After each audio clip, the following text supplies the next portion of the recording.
Hola a todos y bienvenidos a una edición más de Conceptos Bíblicos. El título de esta semana es El servicio en la iglesia del Nuevo Testamento. Santiago en su carta dice lo siguiente: la religión pura y sin mancha delante de Dios, nuestro Padre, es esta: atender a los huérfanos y a las viudas en sus aflicciones y conservarse limpio de la corrupción del mundo. Pero, ¿qué quiso decir Santiago con enfocarse en las necesidades de los huérfanos y las viudas? Santiago estaba describiendo dos grupos de personas que no tenían ninguna manera de sustentarse financieramente en la sociedad de sus días. Pero también eran dos grupos de personas que estaban solos emocionalmente, marcados por la pérdida de aquellos que los protegían. Así que Santiago estaba tratando de decirle a sus hermanos en Cristo: no se trata de decir que soy cristiano, sino de vivir el cristianismo. Y vivir el cristianismo es dejarse influenciar 100% por Cristo. Cuando somos llenos de Jesús, un plato de comida y unas monedas no son suficientes. Eso es lo que hace cualquier persona sin tener a Cristo.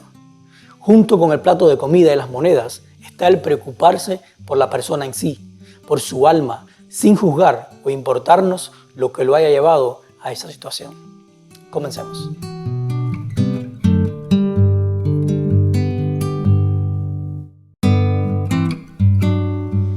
Siempre que hablamos de la iglesia apostólica o primitiva, hacemos referencia a su desprendimiento de posesiones materiales y de entregarlo todo para un bien común.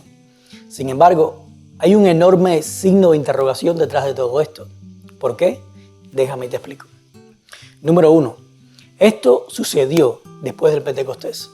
Y como la comisión de Jesús fue predicar el evangelio a toda tribu, lengua y pueblo, y entonces vendría el fin, los apóstoles entendieron que en el Pentecostés fue el cumplimiento de esta profecía.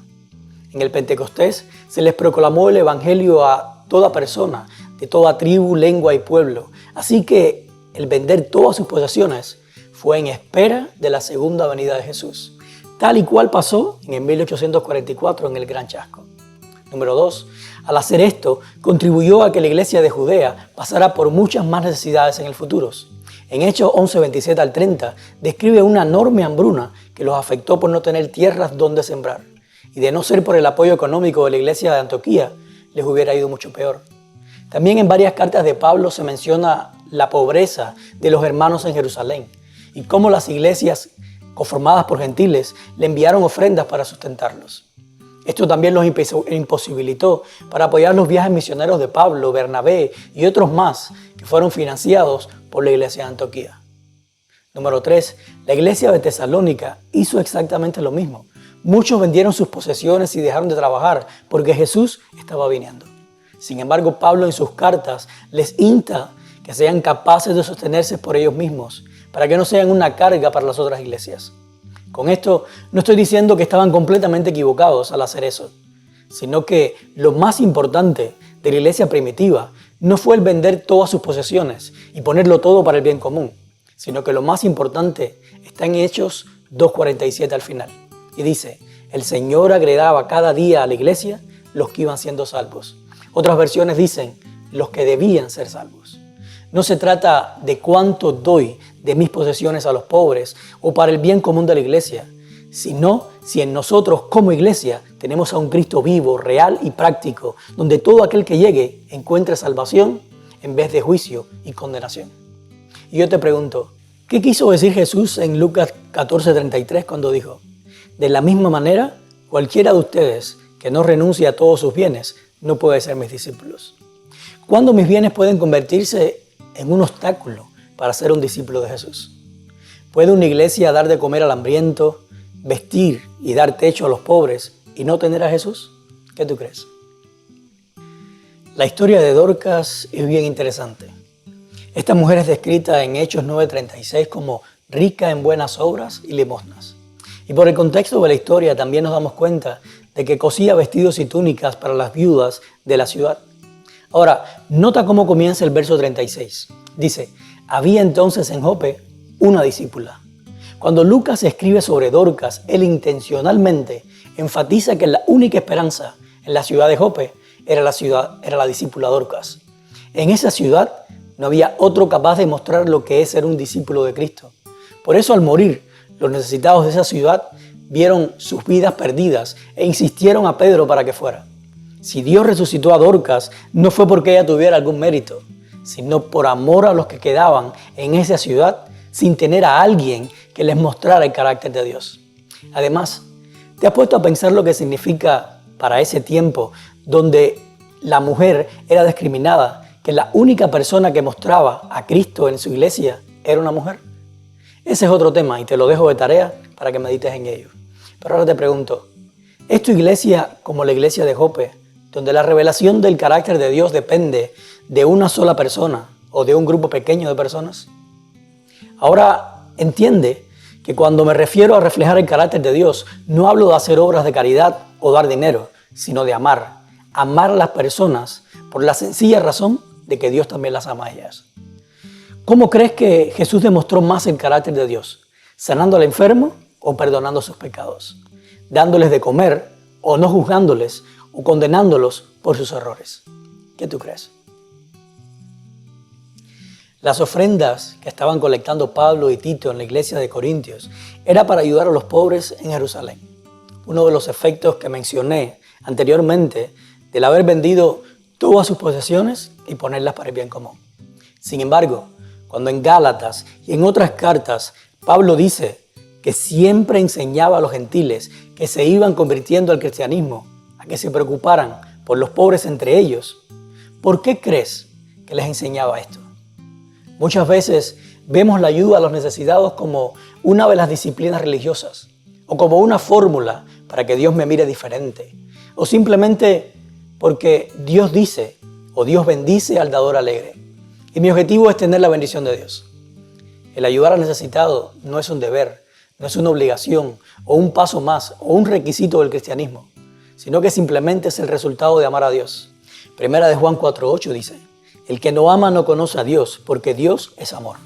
Y más adelante en el verso 20, él dice, ¿cómo puedes decir que amas a Dios a quien no ves y no amas a tu hermano a quien sí ves? Eso no hace sentido, dice él. Es más, eso me demuestra que eres un mentiroso y que realmente no amas a Dios. Y el problema es que el amor a Dios, donde mejor se ve reflejado, es en nuestra relación con los demás. Y yo te pregunto, cuando hacemos de la obra misionera o la ayuda a los necesitados algo que se tiene que anunciar e incentivar desde nuestros púlpitos, ¿salen como resultado de amor o de la obligación y el deber? Cuando amas a alguien, ¿necesitas que te recuerden demostrarle tu amor o es algo que haces naturalmente? ¿Crees que debería haber en nuestras iglesias un control o un registro de las personas que ayudamos? ¿Qué dice esto de nuestra motivación? Jesús, tanto en la conclusión del Sermón del Monte, como en la parábola del sembrador en Mateo 13, y de igual manera en la parábola de las 10 vírgenes en Mateo 25, hace énfasis en lo que es ser prudente e insensato. Prudente es todo aquel que escucha la palabra de Dios y la pone en práctica o la vive. E insensato es todo aquel que escucha la palabra, pero no produce en él ningún tipo de acción. Santiago, al escribir su carta, utiliza el mismo principio, solo que lo lleva a la fe. Para Santiago, prudente es todo aquel que la fe en Dios lo mueve a amar a sus semejantes de una manera práctica, más que de palabras. E insensato es todo aquel que la fe en Dios lo mueve solamente a decir oraciones bonitas, sermones elocuentes y clases magistrales, pero no a demostrar prácticamente todo lo que está diciendo. Yo te pregunto, cuando estás frente a alguien en necesidad, sea física o espiritual, ¿hasta dónde eres capaz de llegar con él? ¿Te detienes en orar y leerle un verso de la Biblia? ¿O también lo tomas en tus brazos y lo guías durante el proceso de satisfacer su necesidad? ¿Te has dado cuenta de que alguien en tu congregación que solo habla bonito, pero que no hace nada de lo que dice? ¿Cuál es tu actitud en cuanto a esa persona? ¿La desechas por ser hipócrita o lo sigues amando porque sabes que Dios también la quiere salvar? Esto es todo por hoy, pero no me quiero despedir sin antes dejarte la conclusión en 5 puntos. Primero, ayudar al necesitado es más que darle un plato de comidas y unas cuantas monedas.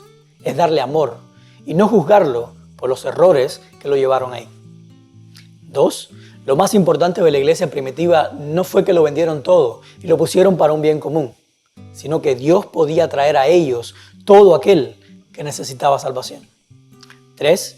Dios no resucitó a Dorcas por ser una buena persona y hacer obra de caridad en favor de los necesitados, sino porque no había nadie más en esa ciudad que reflejara su carácter. 4. Decir que amamos a Dios sin relacionarnos intencionalmente con nuestro prójimo, queriendo su salvación, no es más que una gran mentira. Y número 5, la fe en Dios no se mide por la magnitud o la belleza de tus palabras, sino por amar a otros como Dios lo hace. Que Dios te bendiga y nos vemos la próxima semana.